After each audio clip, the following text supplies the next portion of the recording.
syempre walang forever. Ikaw ba, personally, ano ba yung sa tingin mo pagkakatulad ninyo ng character mo dito sa Walang Forever? Hindi. Iba. Wala? Ibang-iba. Kahit yung Take sa Love. Iba yung take niya sa love kasi mas pinili niya yung career niya. Yung kumbaga, binitawan. Parang inano niya talaga kasi binaliwala niya yung Pag-ibig. as in, binitawan niya lang. Nang walang kahit ano. Yung walang regret? Wala. So, ikaw in real life, ano ka pa rin naman? Balanse? Balance. Isip? Balance. Bakit sa tingin mo? Sa totoong buhay, parang kasi maganda yung laging may balance ka. Hindi yung sobra dito. Kasi ako naman, tinatry kong i-balance lahat. Family, myself, career, si Jazz, yun.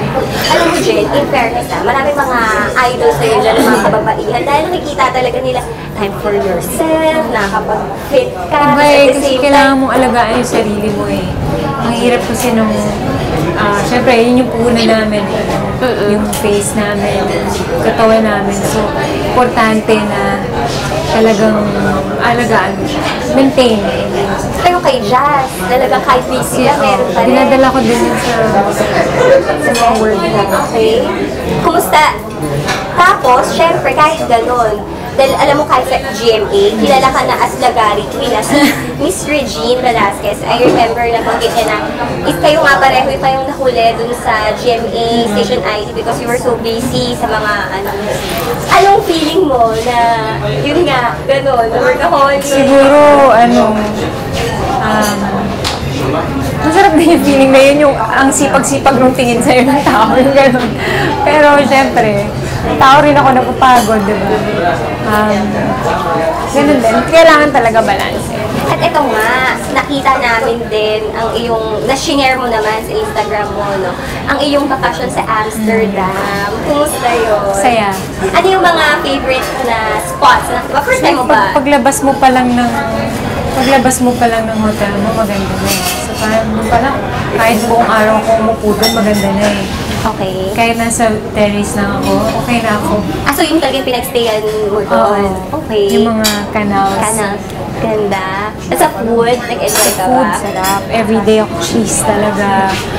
Croissant, pasta. Ito, I'm not sure if they were able to ask you, no? Pero yun nga, marami sa mga Instagram followers mo nagtatanong kasi Dennis was also in Amsterdam. Magkasama ba kayo dun sa trip na yun talaga? Magkasama.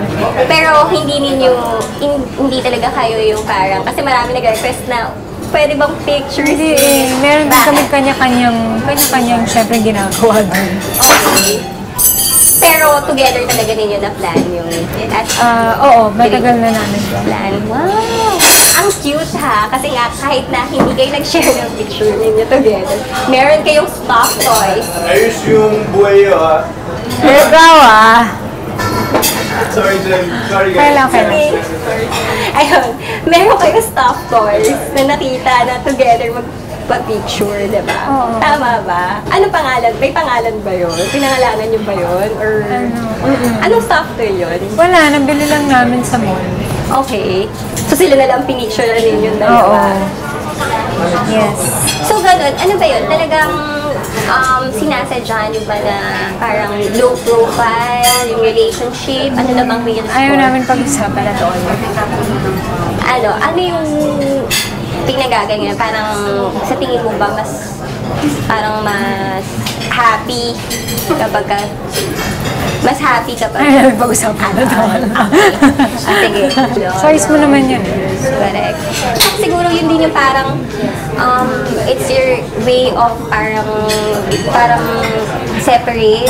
Mas separate mo, mas Normal na tao pa rin naman kami. Hindi naman pinagpapiestahan palagi kung ano yung nangyayari.